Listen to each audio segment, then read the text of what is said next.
आज आपल्यासोबत एक असं व्यक्तिमत्व आहे ज्यांच्याकडे माणसाचं मन वाचण्याची अद्भुत कला आहे. त्यांची ओळख केवळ प्रसिद्ध मनोरग चिकित्सक इतकीच मर्यादित नाही, तर ते संवेदनशील कवी आणि सखोल विचारांचे लेखक आहे. डॉक्टर नंदू मुलमुले आपल्याशी संवाद साधत आहेत. आपलं खूप खूप स्वागत आहे. धन्यवाद. सगळ्यात आधी आपण जे आपला विषय हाच आहे की सर्व काही असून सुद्धा मन रिकामं का, तर त्यावर काय सांगाल की काय कारण आहे हे? सगळ्यात महत्त्वाची गोष्ट आहे की सर्व काही असून सुद्धा म्हणजे मटेरियल थिंग्स असून सुद्धा म्हणजे तुम्हाला सुख देणारा, प्लेजर देणाऱ्या वस्तू. आता ही भौतिक सुखाला यश समजणारी दुनिया आहे की तुमच्याकडे टी व्ही आहे, फ्रीज आहे, कार आहे आणि तुमच्याकडे खूप पैसा आहे, तुमच्याकडे एक मोठं पॅकेजवाली नोकरी आहे आणि हे सगळं आहे. हे सर्व काही असून सुद्धा ह्या सर्व गोष्टींचा भौतिक दुनियेशी संबंध आहे. मानसिक आरोग्य ही वेगळी संकल्पना आहे. सगळ्यात महत्त्वाची गोष्ट अशी आहे की मनासाठी काय जरुरी आहे. मनासाठी या कुठल्याही गोष्टीची जरुरी नाही. ही जरुरी निर्माण का झालेली आहे याचं कारण आपण नेहमी तुलनेच्या जगात राहतो की त्याच्यापेक्षा माझ्याकडे काय कमी आहे आणि याच्यापेक्षा माझ्याकडे काय जास्त आहे. त्याच्यामुळे मन जर नेहमी तुमचं धावत असेल एखाद्या अधिकाधिक वस्तूंकडे तर ती हाव कधीही न संपणारी आहे. मनाच्या आरोग्यासाठी कुठल्याही भौतिक वस्तूंची गरज नाही आहे. मनाच्या आरोग्यासाठी चांगले नातेसंबंध, चांगलं काय म्हणता येईल त्याला मनस्वास्थ्य देणाऱ्या पोषक गोष्टी आणि सगळ्यात महत्त्वाचं म्हणजे आत्मिक आनंद. म्हणजे एक माझी मांडणी अशी आहे की विद्यार्थी दशेमध्ये यश आणि प्रौढपणी सुख ह्याच्या मागे धावून सक्सेस अँड प्लेजर, मग आपण हॅपीनेसकडे वळतो, आनंदाकडे. तर सुख हे घेऊन मिळतं, आनंद हा देऊन मिळतो. आज मन रिकामं आहे कारण आपण देण्याची कला विसरलेलो आहोत. तुम्ही जितकं द्या तुमचं मन आनंदित होईल आणि मन आनंदाने भरून निघेल. तुमच्याकडे किती बँक बॅलन्स आहे किंवा तुमचा बंगला किती मोठा आहे याच्यापेक्षा तुम्ही 4 लोकांना मदत केली, त्यांच्या डोळ्यातला जो कृतज्ञ भाव आहे. तुम्ही एखाद्या गरजू माणसाची मदत करा, त्याने आभार नाही मानले तरीसुद्धा तुमचं मन भरून येईल आणि मन तृप्त होईल आनंदाने. Only happiness can fill your heart and your mind. Heart म्हणजे भावना. No amount of worldly pleasures can fill your mind. Only happiness can fill up and satisfy your mind.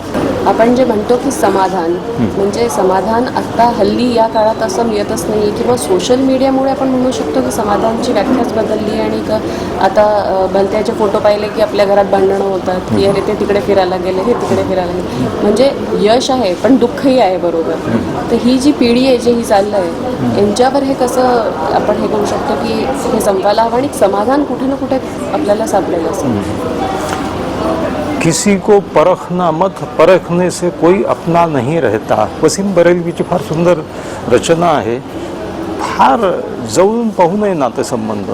पहिली गोष्ट अशी आहे की समाज माध्यमं ही एक अनिर्बंध हाव मनामध्ये निर्माण करतात. अनिर्बंध काय म्हणता येईल त्याला, हेडॉनिस्टिक ट्रेडमिल. ट्रेडमिलवर तुम्ही धावता पण तुम्ही त्याच जागी असता कितीही धावलात तरी ती धाव कधीच संपत नाही. आता समाज माध्यमावर काय होतं, ओव्हर एक्सपोजर झालेलं आहे. मग तुमची प्रत्येक हालचाल याच्यातून फोमो निर्माण झालेला आहे, फिअर ऑफ मिसिंग आउट. तर माझा मित्र जेव्हा तो एन्जॉईंग बॅकवॉटर्स इन केरला हा फोटो टाकतो तर मला वाटतं अरे रे मी नाही आहे तिथे. खरं म्हणजे तो त्याला तिथे डास चावत असतात आणि त्याचं तिथे भांडण झालं असते गाईडशी आणि पाणी गचाळ असते तिथलं. पण तो जे चटकदार फोटो टाकतो तर तुमच्या घराच्या बाजूच्या डबक्याची सुंदर फोटो टाकू शकता तुम्ही आणि ते दिसतील फोटो म्हणून खूप छान. चकाकती दुनिया झालेली आहे, फोटोपुरती दुनिया झालेली आहे. या गोष्टीसाठी आपण खंत करायची आणि आपण म्हणायचं की हा तर युरोपमध्ये फिरतो आहे, हा तर इकडे जातो आहे, तिकडे जातो आहे. जाऊ द्या ना. या जगामध्ये सगळ्यात जास्त दुःख निर्माण करणारी गोष्ट कुठली असेल तर ती तुलना आहे, comparison. Competition is not a problem. Competition was there in animal kingdom also. Comparison is not nature. Nature doesn't compare. एक सिंह दुसऱ्या सिंहाला खूप शिकार मिळाली याला म्हणून तुलना नाही करत स्वतःची त्याच्याशी. ज्या क्षणी तुम्ही तुलना करता तेव्हा तुम्ही दुःखी होता, कारण तुमच्यापेक्षा जास्त कोणाजवळ तरी हाणाच आहे. तो कितीही श्रीमंत झालात तरी, जो आज श्रीमंत आहे तो म्हणतो माझी श्रीमंती टिकली पाहिजे, मग शेअर बाजारात उलाढाल झाली नाही झाली, तो रोज दुःखाचा धनी होतो, कारण त्याचं सुख संपत्तीवर अवलंबून आहे. आणि संपत्ती ही अचल गोष्ट नाही आहे, ती तर बदलणारी आहे. त्याच्यामुळे तुम्ही जे म्हणता आहात की समाज माध्यमामुळे कलह निर्माण झालेला आहे, कारण समाज माध्यमं दोन गोष्टी करतात, एक तर ओव्हर एक्सपोजर आणि दुसरी गोष्ट म्हणजे तुलना. आणि खरं सांगायचं म्हणजे समाज माध्यमं ही अमेरिकेतल्या संस्थांनी, व्यापारी संस्थांनी निर्माण केलेली ॲडिक्टिव्ह गोष्ट आहे. Nobody would have imagined that something called social sites will be addictive in nature, like cocaine, like alcohol, like drugs. त्या पातळीला आज तुम्ही मोबाईल पाहू देऊ नका, एखादा 2 तासानंतर बेचैन होता तुम्ही. ही बिकम्स डेस्परेट, हातपाय थरथर कापायला लागतात. दारू सोडलेल्या किंवा दारू न मिळालेल्या माणसासारखी चिन्ह त्याच्या दिसायला लागतात. They are addictive and that addiction is killing 5 hours of your daily time. Times of इंडियातला लेख होता की 1.1 trillion hours were spent by Indians on social media in 2025. So that comes to 5 hours daily average Indian. आता समाज माध्यमाचा उगम अमेरिकेत झाला, तिथेही तितके फेसबुक फॉलोअर्स नाही जितके भारतात आहेत. भारतात 40 कोटी संडास आहेत आणि 60 कोटी मोबाईल आहेत. तो ये तो सच्चाई ऐसी है कि जो चुभने वाली है, तो समझ में आना चाहिए कि ये तो पागलपन है. आपको एडिक्शन बनाने की बातें हैं, हमने एडिक्ट नहीं होना चाहिए. पण आता कोणी कोणाला थांबवू नाही शकत. सगळ्यात आता जे मानसिक आजार होतात त्याचं मुख्य कारण आपण हे म्हणू शकतो की अत्यंत महत्त्वाचं कारण नवीन पिढीमध्ये, तरुण पिढीमध्ये adolescents are, young adults are spending 7 hours on mobile. तुम्ही मला सांगा, तुमची सगळ्यात महत्त्वाचं डेट्रिमेंटल फॅक्टर स्क्रीन वॉचिंगमध्ये हे आहे की यू गेट अ स्पून फेड videos and reels which give you low dose of dopamine. छोटा डोपामिनचा डोज मिळतो, जो अत्यंत घातक आहे, जो ॲडिक्टिव्ह बनवतो. दुसरी गोष्ट, तुमची इमॅजिनेटिव्ह कॅपॅसिटी मारल्या जाते. आम्ही लहानपणी रेडिओवर क्रिकेट कॉमेंट्री ऐकायचो, वी यूज टू इमॅजिन की गावस्करनी कसा शॉट मारला असेल आणि मग तो त्यांनी कसा फील केला असेल. आता काही इमॅजिनेशनची गरज नाही. The thing which you stop using is dead in your brain. आज आम्हाला पाढे पाठ होते लहान मुलांना, कॅल्क्युलेटर आले आणि पाढे गेले, प्रेडिक्टिव्ह टेक्स्ट आलं आणि स्पेलिंग गेले. आता तर मुलं तोंडावर विचारतात की काय को रखने का याद में, जब वो दिख रहा है वो तो बोल रहा है तुमको. आणि आता एक पाऊल पुढे म्हणजे AI येऊन गेलं. AI येऊन गेलं तर तुम्ही करणार काय? तुमचा मेंदू तर गंजून जाईल. तो अलेक्स, तो काय एलॉन मस्क सांगतो की तुमको कुछ करने की जरूरत नहीं, AI सब करेगा. तो तुम जिंदा कैसे रहोगे? अगर तुम कुछ नहीं करोगे तो मर जाओगे. You cannot live without purpose in life. आणि ह्याच कारणामुळे आता डिप्रेशन हा शब्द जो आता जागोजागी छोट्या मुलांमध्ये, तरुण पिढीमध्ये आला आहे, त्याच्यामुळेच एक हे कारण. त्याच्यामुळेच आलेलं आहे. Depression is the new, see depression is like corona, but nobody understand that it is a pandemic. 20% of the people all over the world are in depression who require medical attention and isolation. Just like obesity, the first 10 killing diseases in this world are related to our behavioral changes in lifestyle. Obesity, diabetes, blood pressure, heart attacks, आत्महत्या आणि सगळ्यात महत्त्वाचं म्हणजे depression. पण अजूनही लोक मानसिक उपचार घ्यायला कचरतात की नाही, आम्ही नाही जाणार डॉक्टरांकडे. भारतातला समाज दांभिक समाज आहे. इकडे मानसिक याचे गोडवे गायचे आणि प्रत्यक्ष एखादा जर म्हणाला की मला डिप्रेशन आहे आणि मला काउन्सिलिंगला जायचं आहे, तर हा वेडा झाला रे म्हणून त्याची बदनामी करायची. आजही मी एका अत्यंत मोठ्या तांत्रिक संस्थेमध्ये गेलो, तर काउन्सिलरने मला सांगितलं की मुलं लपतछपत येतात आणि ते असं म्हणतात की आम्ही काउन्सिलिंग घेतो आहोत, हे आमच्या मित्रांना कळू देऊ नका, नाहीतर ते आम्हाला बुली करतील, टार्गेट करतील. तो ये विदारक सत्य है इस दुनिया का. हमारे भारत की हमारे यहाँ प्रतिष्ठा नहीं है मानसिक समस्या के लिए.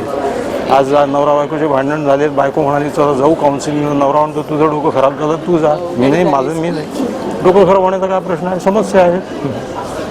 फक्त एक आहे की तरुण पिढी जी आता सगळ्यात जास्त आपण पाहतोय की डिवोर्स केसेस होतात म्हणजे even in love marriage also.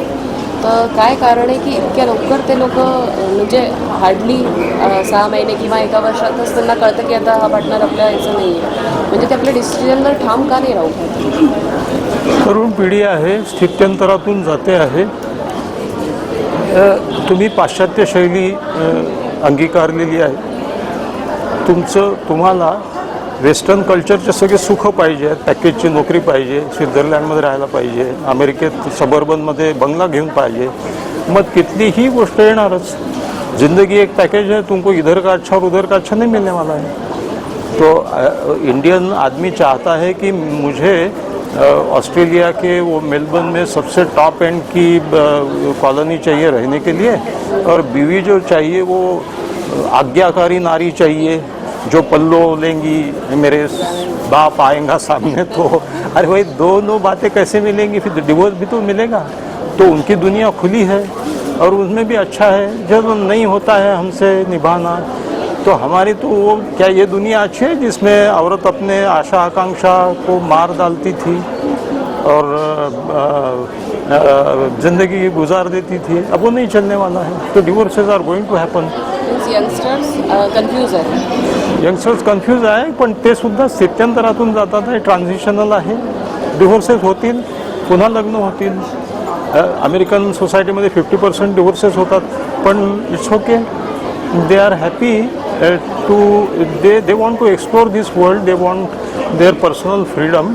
आणि फार चांगली गोष्ट ही आहे की ते आपल्या एक्स वाईफशी छान संबंध ठेवतात, एक्स हजबंडशी छान संबंध ठेवतात. मुलांनाही कळतं की आईवडिलांचं नाही पटलं, ठीक आहे. मुलंही लवकर प्रौढ होतात, ॲक्सेप्ट करतात. मुलांसाठी ते चांगलं नाही आहे, कुठल्याच कल्चरमध्ये नाही आहे, पण अपरिहार्य आहे, त्यांनी ते स्वीकारलेलं आहे. आपल्यासारखे भांडत तर नाही. जन्मभर भांडून एकत्रित राहणं आणि लग्नाची 50 वर्ष म्हणून पेपरमध्ये फोटो छापणं, तो 50 साल तो आपने गाय और भैंस को अगर बांध दिया गोठे में, तो वैसे भी 50 साल हो जाने वाले. तो उसको क्या यशस्वी विवाह थोडी बोलेंगे? गलत है. प्रेक्षकांसाठी फक्त 3 असे काही ट्रिक सांगा जे मानसिक शांती आणि मानसिक आरोग्य ज्याच्याने चांगलं राहील, आनंदी राहण्याचं आपण जे म्हणतोय समाधान, आणि ते काही 3 ट्रिक्स अशा. पहिली गोष्ट ॲक्सेप्टन्स. स्वीकार करा की मी आहे असं आहे, हे जग आहे असं आहे, स्थिती अशी आहे, परिस्थिती अशी आहे. अगर आप एक्सेप्ट कर लोगे कि ये ज़िंदगी, ये दुनिया ऐसी है, अच्छी हो बुरी हो, life is a package, you will never get everything okay. आप सेल में भी जाओगे तो एक के साथ एक फ्री, तो जो फ्री है वो तो सस्ता ही मिलेगा, अच्छा नहीं मिलेगा आपको. तो लाइफ भी ऐसी है. एक्सेप्टेंस, एक्सेप्ट करो कि हम हैं वैसे हैं, लोग हैं वैसे हैं, उनकी भी एक दुनिया है, उनका भी एक नज़रिया है. दूसरी बात क्षमाशीलता. The best antidepressant in this world is to forgive and to ask for forgiveness. किसी के पास जाके बोलो सॉरी, उस दिन मैंने आपसे जो व्यवहार किया वो अच्छा नहीं था, तो देखो कितना बदल जाता है वो इंसान भी, कितना सुखी हो जाता है. तुम्हारे भी मन में कितना अच्छा भाव आ जाता है कि हमने छुटकारा पा लिया, तो हमने हमारी गलती थी और हमने एक्सेप्ट की. फिर एक्सेप्टेंस पे बात आती है. तो क्षमाशीलता, forgiveness, asking forgiveness and forgiving people. आप लोगों को क्षमा करो ताकि आपका दिमाग न खराब हो. और तीसरी बात है ग्रेटिट्यूड, कृतज्ञता. देखो हमको बड़ा करने में, यहाँ तक लाने में कितने लोगों का योगदान है. हम किसी को बोलते नहीं हैं. क्या किसी ने अपने माँ से जाकर कहा है कि माँ तुमने हमारे लिए कितना किया है? एक शब्द से भी नहीं कहा है. माँ तो अपेक्षा भी नहीं करती है. एक दिन पत्नी से बोलो कि तुम इतना जाकर काम कर कर आती हो, फिर भी इतनी अच्छी रोटी बनाई तुमने, आज रोटी इतनी अच्छी बनी थी. ये वाक्य किसी ने किसी के लिए नहीं कहा है. हालांकि अच्छी रोटी बनने से हमको जो स्वाद मिलता है वो तो बहुत बड़ी बात होती है. आज मैं 3 दिन होटल में खा रहा हूँ तो मुझे एक रोटी नसीब नहीं हुई, तो बोल रहे वो गैस नहीं मिल रही इसलिए हम तंदूरी कर रहे हैं, हम रोटी नहीं बना सकते. तो आज हमने जब रोटी खाई तो हमको बहुत अच्छा लगा. तो मैंने वेटर से बोला कि बहुत अच्छी रोटी बनाई आपने. उसका एक दिन अच्छा जाता है. आप जाके किसी को बोलो कि क्या बढ़िया आपने भाषण किया, या क्या बढ़िया गाना गाया, या आपने कितना अच्छा ड्रेस पहना है आज, उसका एक दिन अच्छा जाएगा. कि अप्रिसिएशन, कृतज्ञता, ग्रेटिट्यूड रहो, क्योंकि तुमको इस दुनिया में मिला है, आना मिला है, काम करना नसीब हुआ है, कई लोगों के पीछे आपके पीछे योगदान है. खूप खूप धन्यवाद आम्हाला इंटरव्ह्यू दिल्याबद्दल. फार छान वाटलं आपल्याशी बोलून.